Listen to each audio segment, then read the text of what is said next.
Bertemu lagi dengan saya dalam Frans Membahas. Kali ini narasumber yang menjadi tamu kita adalah teman lama saya, Mas Gito Wahyudi. Dia adalah seorang mantan ASN, tapi sekarang menjadi seorang pengusaha besar yang omsetnya bisa mencapai 250 miliar ya, Mas. Luar biasa. Sehat ya, Mas Gito? Alhamdulillah sehat Pak Frans. Ini Mas, cerita-cerita aja sih mengenai kehidupan Mas Gito supaya mengencourage atau memberikan semacam masukan buat teman-teman yang sekarang lagi bekerja maupun mau nanti berusaha. Mungkin cerita dulu Mas, waktu jadi ASN itu tahun berapa, terus kerja di mana, ngapain aja? Oke, jadi saya itu lulus dari STAN, Sekolah Kedinasannya Kementerian Keuangan itu 2004. Saya ditempatkan di DJP, kebetulan saya dapat di kantor pusat dan Pajak ya? ya karena kebetulan saya suka IT, saya suka computer science, saya dapat posisi di Direktorat Teknologi lah. Dan saya bekerja kalau tidak salah selama 8 tahun. Jadi 8 tahun saya Itu nggak pindah-pindah ya di situ? nggak pindah-pindah.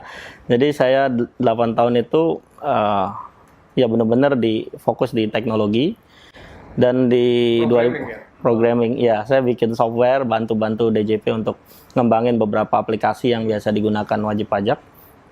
Dan 2012 saya putuskan resign sih bulan Agustus kalau tidak salah. Dan itu sebenarnya saya resign itu sebenarnya saya mau join Microsoft untuk ya di sana ada lowongan lah untuk posisi tertentu. Jadi sempat kalau nggak salah 1 sampai 1,5 tahun tuh saya sebenarnya bimbang antara saya jadi pengusaha atau saya jadi Microsoft employee itu. Dan di situ akhirnya saya sempat ikut Microsoft, artinya kita kerjain proyek-proyek dari Microsoft 1,5 tahun lah. Sampai akhirnya saya putuskan kayaknya saya harus bikin usaha sendiri deh. Saya nggak bisa ikut Jadi pekerja gitu. jadi pekerja lagi. Nah, disitulah saya putuskan. Kebetulan saya punya tim sebesar 5 orang dan saat ini sih masih bertahan semua timnya. Sisa hanya 1 orang yang kebetulan tidak cocok saat visinya dan satu ini keluar. Oke. Kan 8 tahun tuh ya, dari 2004 ke 2012. Ada pengalaman mengesankan nggak selama bekerja di Dijen Pajak? Banyak, Tadi belajar sendiri tadi. banyak. Jadi salah satu yang Paling mengesankan. paling mengesankan adalah saya selama ini saya jalanin usaha itu saya sulit mencari talent, artinya orang-orang yang hebat lah. Saya ngelihat di DJP itu saya bisa bandingkan gitu loh. Ternyata dulu di DJP itu hampir semua orangnya hebat lah.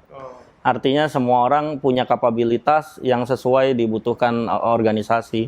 Sementara setelah saya di luar itu cari satu orang yang hebat sulit. Jadi saya baru merasakan di luar itu talent itu sesuatu yang mahal banget dan susah untuk dicari. Itu yang paling berkesan sih, saya bekerja dengan orang-orang hebat dan mungkin kalau bisa dibilang banyak lulusan-lulusan nggak hanya dalam negeri, luar negeri yang masih tetap setia bekerja dengan maksimal sih. Iya, iya.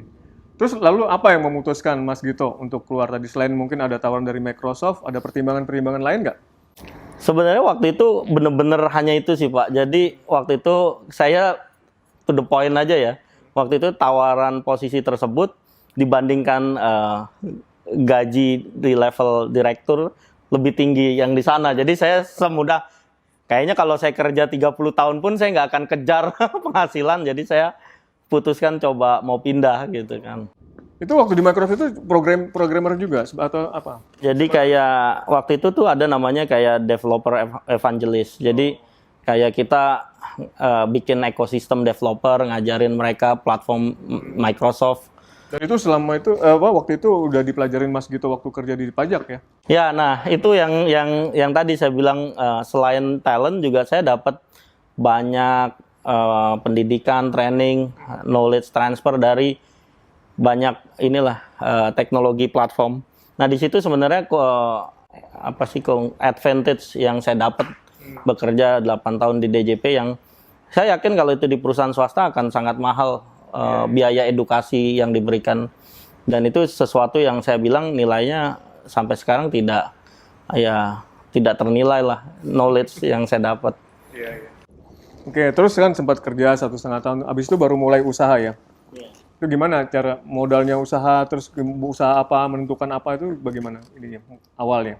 Sebenarnya saya bisa dibilang modal dengkul ya, modal bener-bener saya ngarepin tabungan yang ada aja waktu itu. Dan sebenarnya sampai saya punya aset cuma satu waktu itu karena baru sanggup beli mobil dengan cicilan dan mobil itu lunas. Ya hanya aset itu yang saya punya.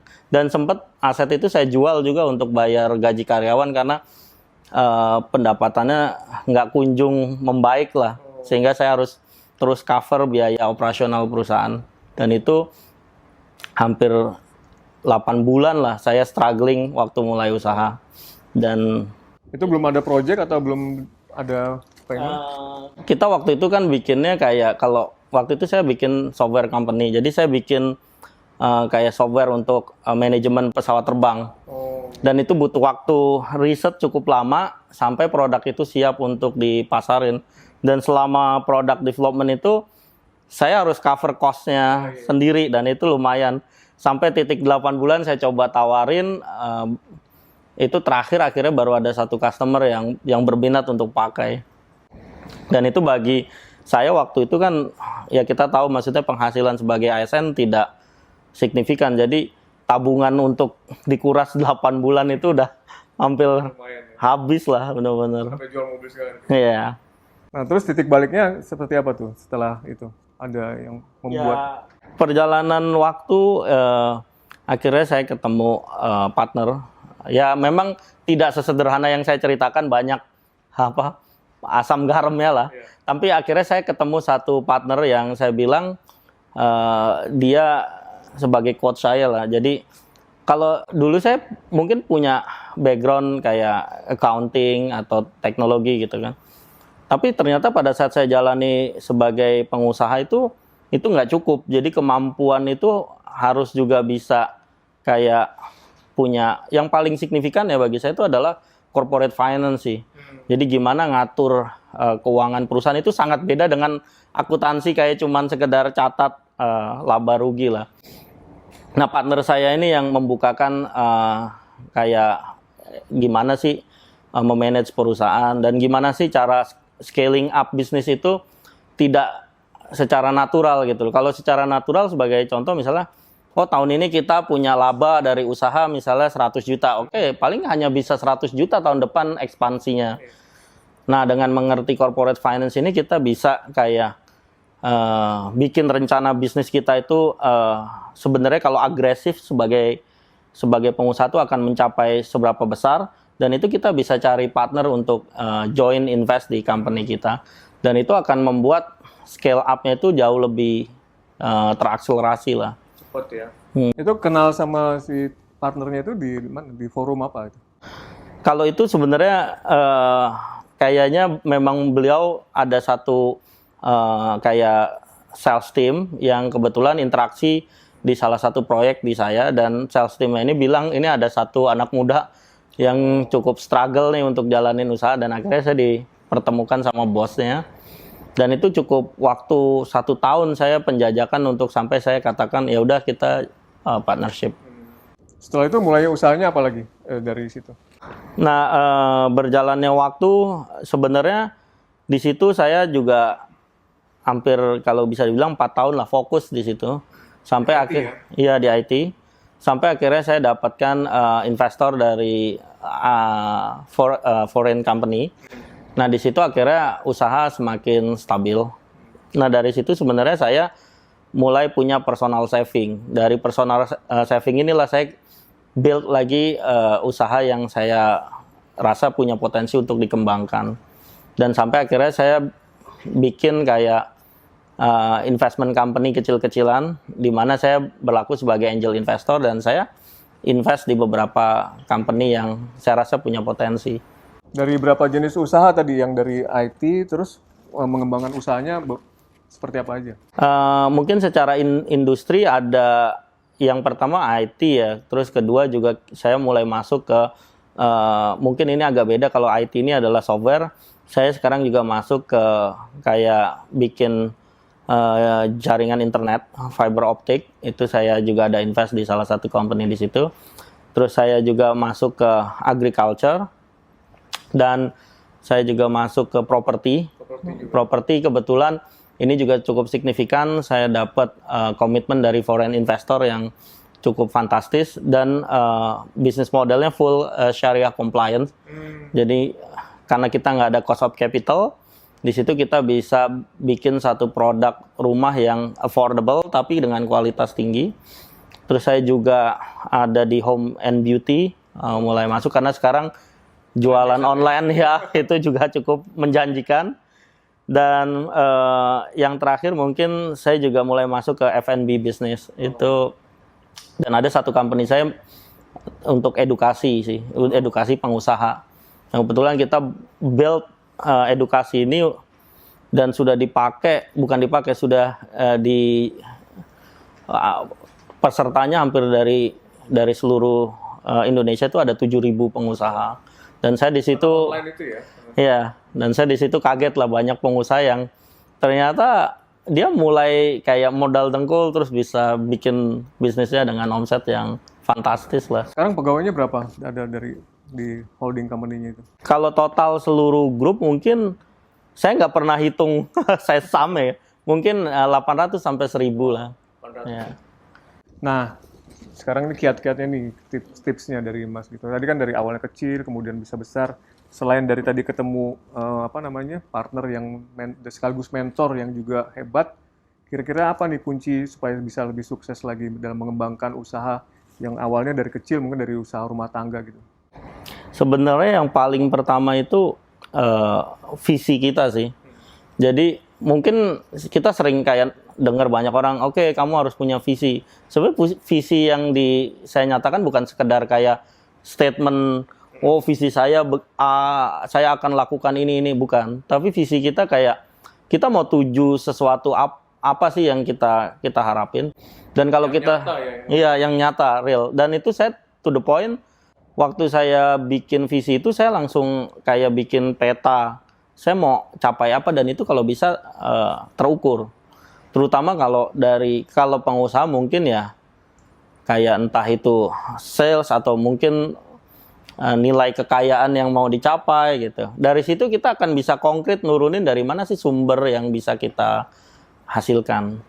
Itu waktu itu visinya apa, Mas gitu? Saya mau capai gimana saya bisa punya net worth itu triliunan rupiah. Dan itu nggak mudah. Tapi saya terus saja. Tapi udah mau ke sana kan arahnya ini. Iya, harus terus. Jadi, selain visi apa lagi? Network atau? Ya, network penting. Tapi sebelum network saya rasa sebenarnya ada kayak yang kita lakukan tuh harus sesuai passion. Jadi suatu saat kita mengalami kayak tantangan atau bahkan ujian yang berat gitu, kalau kita nggak suka sama yang kita kerjain ya itu akan jadi beban banget. Nah, saya senang gitu loh. Jadi saya nggak pungkiri dari jalannya waktu bukan hanya terus perusahaan itu nanjak ya. Kadang ada posisi contoh kayak pandemik ini itu juga nggak mudah bagi pengusaha. Nah, itu kalau kita nggak sesuai passion itu kita akan sangat beban dan relatif mau kabur dari masalah gitu. Nah, baru mungkin kayak skill. Nah, skill juga saya bilang kadang orang punya mimpi gitu, dia nggak upskilling, itu sebenarnya juga jadi naif. Dia akan muter aja di situ kayak hamster.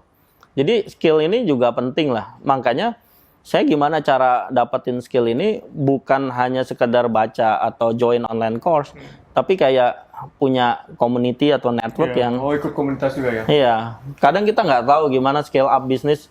Contoh lah misalnya kita nggak pernah kepikir gimana kita bisa tembus omset ratusan miliar gitu. Nah, kalau kita nggak duduk bareng-bareng orang yang pernah mencapai itu, kita hanya muter di area yang sama gitu. Itu Mas ikut apa aja? Komunitas apa aja itu? Sebenarnya tidak ada yang formal ya. Biasanya itu perkenalannya tuh informal semua. Misalnya kita kenal satu partner gitu kan, terus nanti dia akan kenalin networknya dia, dan biasanya kita akan keep connected gitu loh, bicara tentang apa sih kira-kira yang mungkin potensi bisa digarap dan lain-lain. Dan itu terus bertambah sih. Kalau dari ini Mas Gito, dari peran pemerintah, kira-kira apa yang diperlukan oleh para pengusaha seperti Mas Gito yang mulai dari kecil sampai besar itu? Ya sebenarnya paling pertama sih sebenarnya akses permodalan, walaupun modal tidak selalu jadi isu lah bagi seorang pengusaha, tapi akses permodalan saya lihat di Indonesia ini masih sangat terbatas ya. Terutama kalau kita bandingkan di negara maju itu biasanya pemerintah itu ada kayak memberikan kayak insentif, entah itu akses permodalan ataupun insentif yang sifatnya mengurangi beban operasional perusahaan, itu bisa membuat si pengusahanya itu lebih fleksibel untuk melakukan pengembangan usaha. Karena biasanya di awal kita operate company itu ya challenge-nya adalah gimana kita manage dengan sumber daya terbatas, kita bisa compete sama market. Iya. Dan pemain baru itu cukup berat sih. Kecuali memang dia punya kayak entry point yang sangat unik dan mungkin itu bisa cepat. Tapi kalau bisnisnya relatif industrinya sudah banyak pesaing, akan cukup berat. Nah, terakhir nih Mas Gito, apa nasihat ataupun tips buat para pelaku usaha yang baru memulai nih UMKM? Kira-kira supaya jalannya bisa sukses seperti Mas Gito. Oke, kalau saya agak ekstrim sih. Mendingan sebelum jalanin usaha, belajar tentang fondasi gimana sih running company. Dari mungkin gimana strategic plan, terutama corporate finance ini saya juga bilang, saya nggak saranin Anda jalanin usaha karena cuman punya inovasi atau ide, tapi Anda harus kuasai. Finance is the most important thing. Finance is a language of business. Jadi ini harus fondasinya kuat. Terus tadi ya apa namanya kayak semacam punya rasa istilahnya keberanian lah untuk mengambil risiko. Nggak harus risk taker ya? Risk taker. Dan gagal itu bagi kita bukan milestone. Gagal itu cuman kayak temporer kondisi yang kita harus terus tabrak sih. Sampai titik di mana kita merasa ada sesuatu yang sudah bisa dihasilkan. Dan yang paling penting tadi itu ya, visi ya. Kayak mimpi kita mau apa gitu ya. Ya, dan itu kadang suka lupa orang. Jangan takut untuk bermimpi. Saya sering ketemu pengusaha, kebetulan yang tadi di education platform company saya tuh, saya train ribuan pengusaha itu, saya tanya apa mimpinya mereka. Kita kemarin bangun usaha cuman jalanin terus ternyata untung gitu. Tapi habis itu mereka stuck dengan mau ngapain sih gitu loh. Dia merasa sudah nikmatin hasil tapi ya sudah. Nah, saya biasanya pacu mereka dengan emang mimpinya apa dan kita tuangkan dengan rencana yang konkret dan itu pasti bisa dicapai sih. Kayak middle income track lah kalau ya. Mas Gito, makasih banyak nih udah berbagi dengan kita semua dan mudah-mudahan banyak yang terinspirasi nih, apalagi para PNS atau ASN yang mungkin ya mau mencoba untuk berusaha secara pribadi dan juga bisa sukses seperti Mas Gito. Ya. Nanti kapan-kapan kita ngobrol lagi, Mas. Sama-sama, Pak. Ya, sama-sama Pak Frans. Ya.